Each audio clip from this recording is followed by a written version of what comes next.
Today's video is just to encourage new immigrants of the importance of mental health and their well-being when they are actually settling down. So I'm addressing those that have already landed and are settling here in Canada. Hi, if you're new to my channel, my name is Afolake and I help new immigrants find their footing in a new land.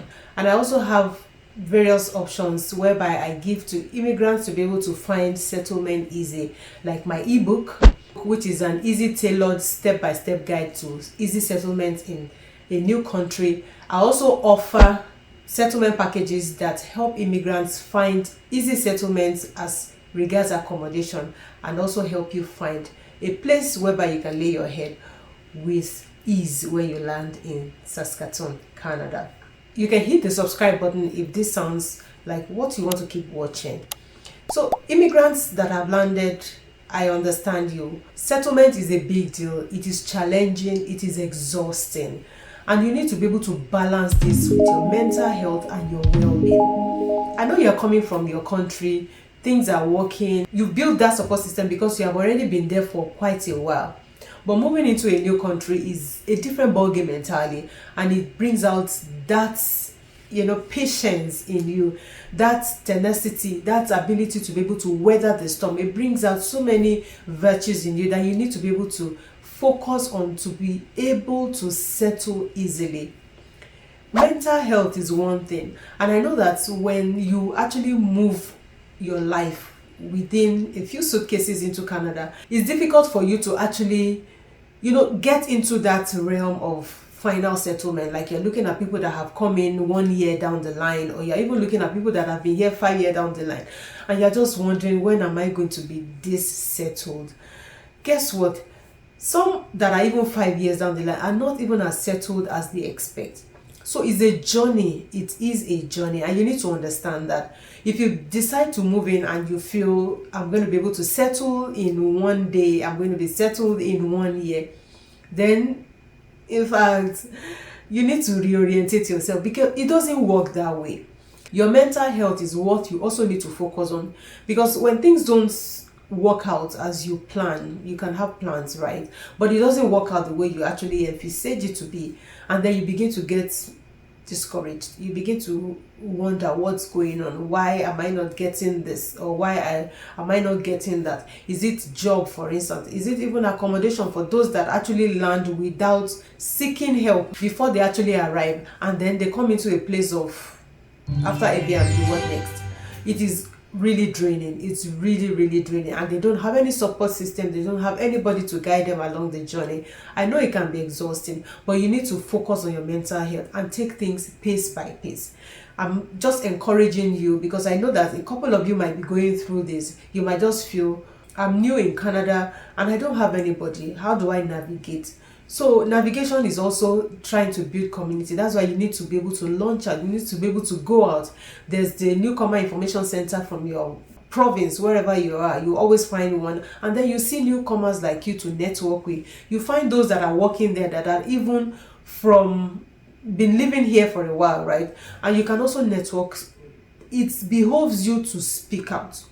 That's the bottom line. You meet people, and that's why you shouldn't neglect even going around to meet people. For instance, you can, if you have a park around your neighborhood, please take a walk. If you have your children already registered in school, as you take them, just chip in 1 or 2 words with parents that you see around. You never know who is who and who can help you, or who can just assist you in one thing or the other. Don't neglect going to church as well. That's another larger community whereby you can meet people. And the community for churches, I'm a Christian, so I can only talk on that regard. They can help you to settle. There are many people there that will even be able to take some burdens off you, and that's why you cannot afford to neglect that association or that community. I encourage people to network. I encourage people to speak out. I'm not saying network and go to everywhere. I see even new immigrants or even people, it's a choice thing, right? They go everywhere, they are everywhere. It is your choice, but the barest minimum of actually networking is very important, so that you can meet people, so that you can understand what is going on. Sometimes you're in the dark, and there are always these groups on WhatsApp that people that are here long enough know what will benefit you after 1 or 2 conversations, and they say, can I add you to this group? You could be the one that helps you buy things in bulk. You could be the one that helps you find a better daycare for your child. It could be the one that helps you really understand the society, or even your professional network. It could be anything, and then you will be in that group and begin to understudy what people say and what they share. You have to develop a thick skin to challenges. You have to cope. That is it. You have to cope. I know back at home, some people can have, even with younger children, they can have nannies, help, people that help them with things, and they go to work without blinking an eye. But here, if you come to Canada with your spouse, that makes the burden lighter because there can be support. But aside that, with very, very young children, it's difficult for you to really cope. I know it is difficult. As much as you try, it is difficult, but you still have to cope and build that system. And with so many other systems, support systems around the neighborhood, around your community, around your church, you can always have someone that can help you. Maybe you want to drop off your kids to be able to quickly have an interview or do grocery or stuff. You find people that can help you. And even if you also have apartments that you live in, those are areas whereby it's just easy on your neighbors door. I'm not saying abuse those rights, but sometimes you can have neighbors that are understanding, that you are friends with, that you actually gel with. They can support you, they can help you. You can do kids drop off here and there and quickly do stuff. Those are part of the community that you need. But if you isolate yourself, it makes it more difficult. It makes it more challenging for you to settle down. Canada is tough, guys. It is difficult. It is different from your home country. You cannot really sail in a new land alone if you don't have support. And you say, I did not have anybody here, but I coped. How did you cope? There will always be, if you look deep into your life and your settlement process, for those that have been here 3 years, 5 years, 10 years, you will always be thankful to 1 or 2 people that has helped you in one way or the other. Is it finding school for your children? Is it communicating with you to even douse the tension? That is a thing too. Is it helping you find grocery on a budget? Giving you stores that you need to go to, or helping you with how to build your history, your credit history, or within your locality, somebody that can actually be helpful to you with your children, because children is a thing here. If you don't have help, in fact, you're on your own. It is difficult, guys. It is really difficult. For those that are moving in, when you have really, really young children, just brace up. You need to brace up. It is tough. When we moved into Canada, we had a 12 and a 16-year-old. So it was easy. They could be left at home alone. They could go on the bus by themselves. They just need minimal integration because they are teenagers, right? Yeah, they still need supervision. But when I'm talking about helping to do stuff, they can be alone. They can help with chores. They can do things by themselves. We don't have to be watching or guiding or taking them along every journey. But they are almost independent. And it's different for someone that comes with a 3-year-old, 5-year-old, and a 7-year-old. You are going to drown. You are really going to drown, and you need help. So if you are in that category, you need to reach out.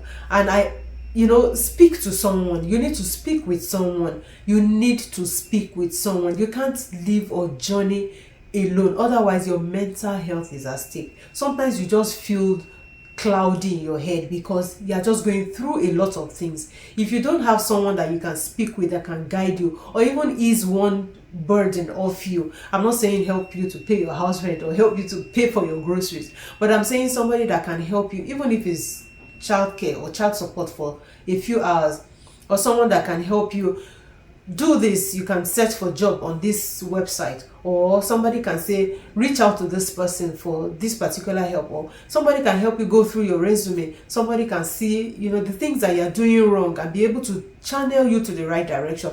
Those are helps that cannot be quantified. Those are helps that you cannot put a money's worth towards it, and they can actually help you a great deal to settle. But if you look at running this journey alone, it is drowning, guys. As you feel agitated, as you feel drowned or really feel exhausted with settlement, please reach out and prioritize what is important. Don't work according to somebody else's timeline. I want to achieve what this person achieved in this. No, focus on you. Focus on you. I'm always a proponent of someone to take steps at your pace. We will all get there. We are all getting there. We are walking towards that direction. We will settle finally. People are 10 years here. There's still things that they need to do differently, but they've learned over the time based on the mistakes that they've had. So why do you want to make that mistake? Why do you want to go into those errors? They're already there. They're forerunners for you. They are showing the path. Why not tap into their experience? Why not ask questions? Why not reach out to them rather than feel shy, ashamed, or feel I'm too much, I cannot ask questions? Shame on you if you're in that category, because at the end of the day, you're going to lose out. You are going to be the loser at the end of the day. There's no hurt. It does not cost anything to ask for advice, to ask for counsel, to ask for guidance when you need one, because it is going to profit you at the end of it all. So prioritize your time, prioritize what is important to you, take steps according to your family demographic. In fact, what is important for you per time. What I was chasing because my children were teenagers when we arrived will be different from you, because I don't have to be looking for childcare. I'm not looking for babysitter. I'm not looking for a day sitter for my children. I'm not looking for how to put my children in after school. I'm not looking for all those things that worry those that have young children. I'm not scheduling timing with, okay, I can't work at this time because I have these children and I need to be around that. No, it doesn't work. It's different for me. It would be different for you depending on the time or the ages of your children. So bear that in mind and prioritize your time. It is going to help you a great deal, and it will help you to really have that mental stability with settlement. Settlement is draining. It is exhausting. It is time consuming. You can lose money. You can lose time. You will lose a lot if you don't do it the right way. And one of the right ways, like I said, is networking. Ask questions. Build relationship, guys. Stop beefing people, new immigrants. Build relationship. Don't feel that you're bringing that wealth or everything that you feel you know from your home country. You're bringing everything and you feel you want to step into that pedestal when you get here. It doesn't work like that. You still have to network with people that are here. They know better than you. Ask them. Tap into their wealth of knowledge. Tap into, at least ask them so that they can guide you with different pathways to take, to different journeys, different experience. Then you'll be able to sieve. And don't think it verbatim. Sieve. And it will work with you based on where you are at during your settlement journey. So please be open-minded. If you have also started a job, you also need to be able to balance it with your home front as regards your children, your home, everything. If you have to do alternate shifts or rosters based on, it still goes down to the ages of your children, because this is very important, guys.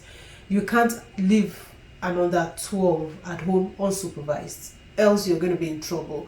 If you don't have a child that is older than that can supervise the younger one, then don't do that. You need to schedule your time based on your spouse's timing and to be able to make sure that everybody is okay. That is important. Settlement is also a thing, and you need to be able to balance your work with your home front. That will also give you mental relief and stress you less. Otherwise, you'll just be here and there. You need to be able to find time to relax, guys. Find time to relax. There's always, this is home. I tell people, you are not here on a vacation. You are not here to achieve one medal and go back to your home country. This is home for as many that have decided to stay here permanently. So it is a journey. You can't achieve a journey in one spot. Can you get to Edmonton in 1 minute? Or can you get to Calgary in 1 minute? Or even Vancouver in 1 minute? It is a trip. It is a journey. So enjoy the process, guys. Enjoy the process. It's not, the worst has happened for you to prepare to come here. You are here already, so enjoy that process. It can be draining, it can be discouraging sometimes, but enjoy the journey because it is for your own good. Enjoy it. The process will build you up, and at the end of the day, you'll be able to look back and be grateful for that process, and also pay it forward to somebody else that is coming behind you and say, guys, do this way. It benefited me. It helped me a long way, and this is my story now. I hope this has helped one or two people as they settle here in Canada. Please make sure your mental health is top notch. Build relationship, network. Please take steps one at a time, and just make sure that you are mentally alert, you are mentally healthy to be able to take the next step and move on to the next agenda on your to-do list for settlement, because you'll be grateful for it at the end of the day. Thank you once again for watching, and I will see you again in another vlog. Bye guys.